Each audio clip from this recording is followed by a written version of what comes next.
Hello aspirants, આજે મારો પહેલો વિડીયો છે મારી હન્ટ યુપીએસસી જીપીએસસી ચેનલ પર. હું પણ એક ખુદ એસ્પિરન્ટ છું અને મારા અનુભવોથી તમને શીખવા માંગીશ.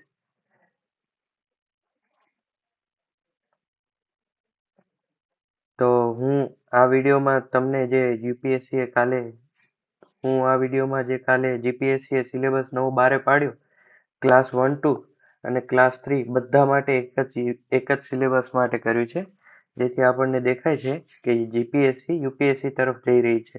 જેમ કે હસમુખ પટેલ સાહેબે કીધું હતું, બધા માટે એક જ સિલેબસ હશે. તો આપણે હવે જે આવનારી જે જીપીએસસી ક્લાસ 1-2 ની પરીક્ષા આવે છે, આપણે આ વિડીયોમાં જોશું બુક લિસ્ટ, સિલેબસ શું છે ડિટેલમાં આપણે જોશું અને સ્ટ્રેટેજી શું હોવી જોઈએ એ આપણે જોશું. આપણે સૌથી પહેલા જોઈએ પોલિટી. તો પોલિટીમાં આપણે જોઈએ, પહેલા જૂના સિલેબસમાં ડિટેલમાં આપેલું હતું. 10 જેટલા પોઈન્ટ હતા, બધા અલગ અલગ આપેલા હતા.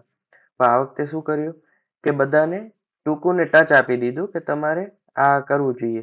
કેમ કે ગયા સિલેબસમાં આ રીતે આંતરરાષ્ટ્રીય સંબંધોને અલગથી નહોતું આપ્યું, પણ આમાં અલગથી એક ટોપિક કરીને આપી દીધું.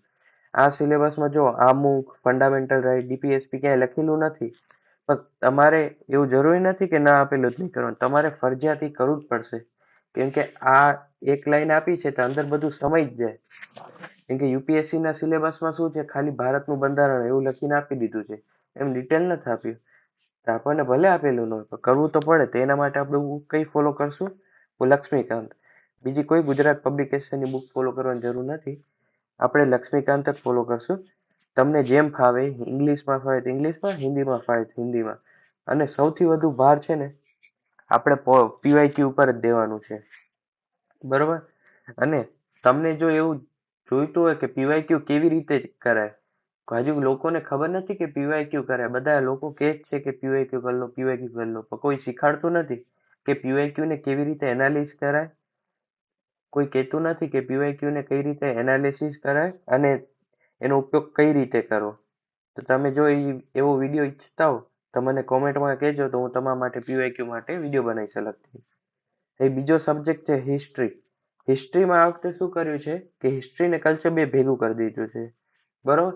જે ગયામાં શું હતું કે બંને અલગ અલગ રીતે હતું, પણ આમાં કાંઈ ફેરફાર કર્યો નથી. જે આ બધું અલગ અલગથી આપ્યા હતા ને, હુણ, મૌર્ય, ગુપ્ત, અલગ અલગ ડિટેલ કરીને આપ્યા હતા. પણ આ વખતે શું કહી દીધું, આખી લાઈનમાં કહી દીધું, પ્રાચીન, મધ્યકાલીન, અર્વાચીન, આખી લાઈનમાં જ કહી દીધું ગુજરાતના.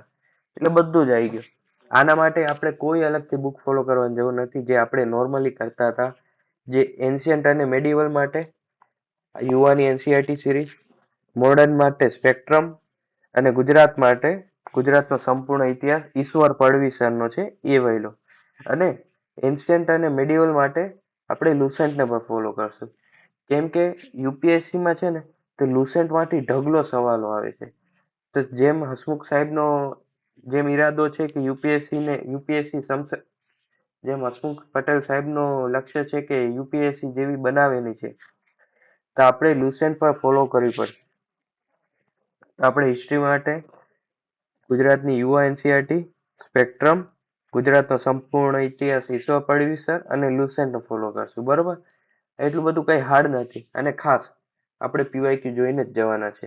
પીવાયક્યુ વગર પરીક્ષામાં બેસવાનું નથી. તમે એક ટાઈમે મોક ટેસ્ટ નહીં આપો ને તો ચાલશે, પીવાયક્યુ નહીં કર્યા હોય ને તો તમારે નહીં ચાલે, બરોબર. બીજો મેઇન સબ્જેક્ટ કઈ, art and culture. Art and કલ્ચરમાં જો એ જ આપેલું છે, કાંઈ ફેરફાર નથી કર્યો. તો આર્ટ એન્ડ કલ્ચર માટે જે જૂનો હતો એ જ સિલેબસ મૂકી દીધો છે. એના માટે આપણે સૌથી પહેલા પીવાયક્યુ કરશું, ફાઇન આર્ટની એનસીઆરટી ફોલો કરશું, બરોબર. અને આ થઈ જાય પછી નીતિન સિંઘાનિયા જોશું. નીતિન સિંઘાનિયા આખી નથી કરવાની, ઇમ્પોર્ટન્ટ ટોપિક જ કરવાના છે. તમે આખી કરવા હશો તો પૂરું નહીં થાય 3 મહિનામાં, બરોબર. તો તમારે પીવાયક્યુ ને જોઈ જે ઇમ્પોર્ટન્ટ થીમ હોય ને એ જ આમાંથી કરવાની છે. પછી હસુતાબેન સેદાણીની બુક છે, એમાંથી તમને આ ટોપિક મળી રહેશે કે ગુજરાતની જીવન પરંપરા, મેળા, પોશાક, એ બધું હસુતાબેનની બુકમાંથી મળી જશે. અને તમને આ બુક ન કરવી હોય, તમને ગુજરાતનું બધું એક જ જગ્યાએ જોતું હોય, તો તમે આ એક બુક લઈ શકો છો, યુવા ઉપનિષદની ગુજરાતનો સાંસ્કૃતિક વારસો. તમારે અલગથી કાંઈ કરવું નહીં પડે ગુજરાતનું.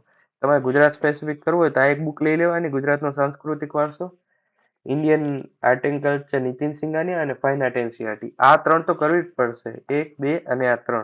આ નહીં કરો ને તો તમે ચાલશે, પણ આ 3 તમને કરવી જ પડશે. અને સૌથી વધારે પીવાયક્યુ કરવાના છે.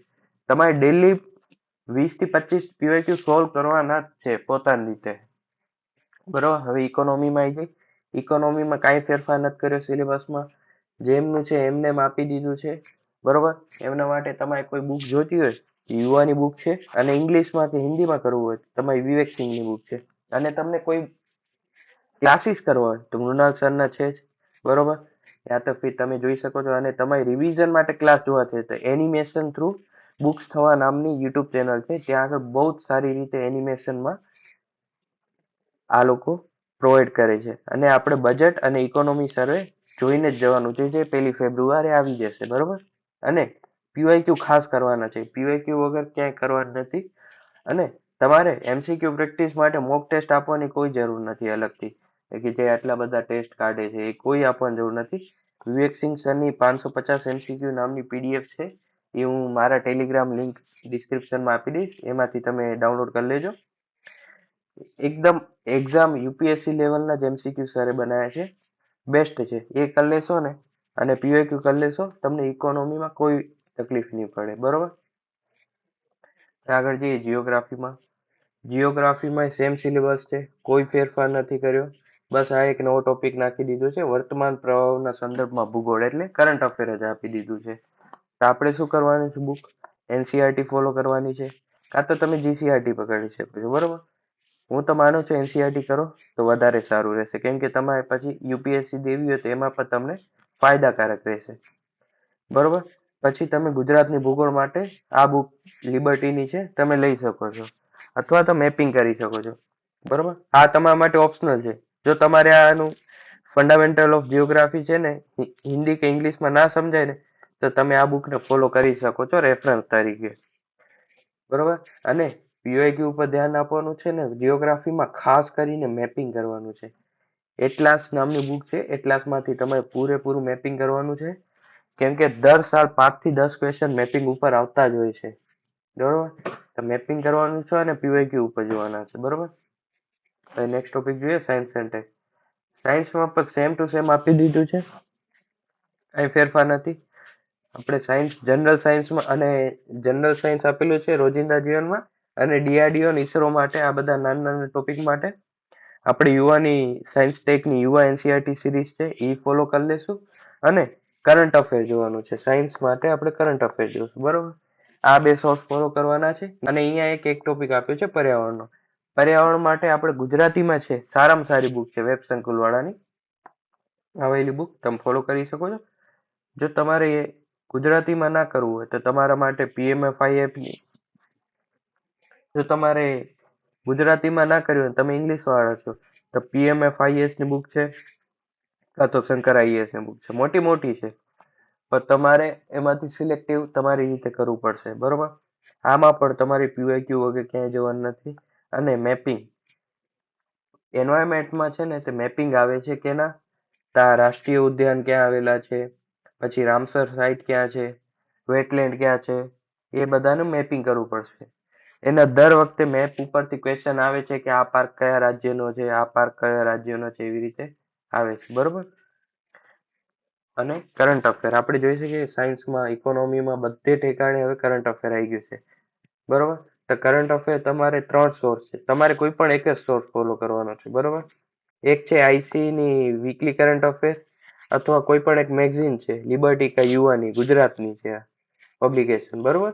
કાં તો વિઝન આઈએસ ફોલો કરી શકો છો. હું શું કરું છું, હું વિઝન આઈએસ ફોલો કરું છું અને આઈસની વીકલી કરંટ અફેર પણ ફોલો કરું છું. શું કામ? કેમ કે આમાં ગુજરાતનું સ્પેસિફિક તમને મળી રહે છે. હમણાં જે ગઈ એસટી આવી ગઈ એમાંથી આઈસમાંથી ઘણા બધા ક્વેશ્ચન હતા. તમે કોઈ પણ બે ફોલો નહીં કરી શકો, કાં તો આઈસ વાંચો કાં તો એક મેગઝીન વાંચો. બરોબર. અથવા તમે વિઝન ની વાંચો છો તો તમે સાથે આઈસ વાંચી શકો છો, કેમ કે એમાં તમને વાર નહીં લાગે, તમે ફટાફટ પતી જશે. બરોબર. સૌથી મેઇન જે અગત્યનો ફેરફાર આવ્યો છે ને સિલેબસમાં, એ મેથ્સ અને રીઝનિંગ ને લઈને આવે છે. શું છે કે જે યુપીએસસી નો સિલેબસ છે સીસેટ નો, બરોબર, ઈ ને ઈ સિલેબસ એ લોકોએ ગુજરાતીમાં ટ્રાન્સલેટ કરી ને અહીંયા આપણને આપી દીધો છે. ખાલી એક કોમ્પ્રિહેન્શન નથી આપ્યું. બરોબર? જેમ કે અહીંયા interpersonal skill including communication skill. આ પેલો ટોપિક આપી દીધો. તાર્કિક અને વિશ્લેષણ ક્ષમતા. બરોબર?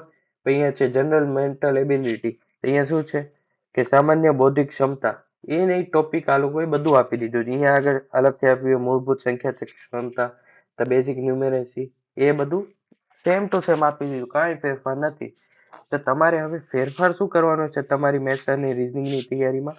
તમારે રીઝનિંગ ઉપર વધારે ફોકસ કરવાનો છે અને મેથ્સમાં છે ને, મેથ્સમાં હવે જે આપણે બધું કરતા હતા ને અલગથી કે નફો ખોટ ને આ બધું, હવે તમારે વધારે ફોકસ કરવાનો છે એક નંબર સિસ્ટમ ઉપર.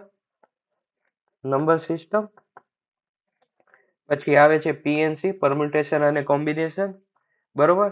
પછી પર્સન્ટેજ ઉપર વધારે ફોકસ કરવાનો છે. તમારે એલસીએમ એચસીએફ ઉપર કરવાનો છે અને એલ્જેબ્રા ઉપર. એલ્જેબ્રા ઉપર તમારે વધારે ફોકસ કરવાનો છે. બાકી તમે ટોપિક ઓછા કરવાનો છે જરૂર, ઓછા ફોકસ કરશો તો ચાલશે. પણ તમારે નંબર સિસ્ટમ, પરમ્યુટેશન, કોમ્બિનેશન એ બધા ટોપિક જે યુપીએસસી ના સીસેટમાં વધારે પૂછાય છે ને, એવા ટોપિક હવે તમારે વધારે ફોકસ કરવું જોઈએ. કેમ કે હવે આમાં તમારી રીઝનિંગ અને તમારી મેન્ટલ એબિલિટી ચેક કરશે. બરોબર? હવે તમારે પીવાયક્યુ ક્યાંથી કરવાના છે? તો પીવાયક્યુ માટે એક મસ્ત બુક છે યુવા ઉપનિષદ દ્વારાની. જીપીએસસી ના જ છે પણ અંદર યુપીએસસી નો પીવાયક્યુ નથી. અંદર તમામ એક્ઝામના અત્યાર સુધી લેવાયેલી બધી એક્ઝામના પીવાયક્યુ છે. તમે આ કરી શકો છો અને યુપીએસસી ના પર પીવાયક્યુ તમને કરવા જોઈએ. કેમ કે હસમુખ સરનું લક્ષ્ય યુપીએસસી ને લગતું જ છે. તો તમારે એમાંથી યુપીએસસી ના પીવાયક્યુ કરવા જોઈએ. બરોબર? હવે તમને ઈચ્છા હોય, હવે તમે ઈચ્છતા હો કે હું પીવાયક્યુ કેવી રીતે એનાલિસિસ કરું અને સબ્જેક્ટ વાઇઝ સ્ટ્રેટેજી તમને કહું, તો એનો વિડીયો જોઈતો હોય તો મને કોમેન્ટમાં કહેજો. તો હું જરૂર એનો વિડીયો બનાવીશ. Thank you.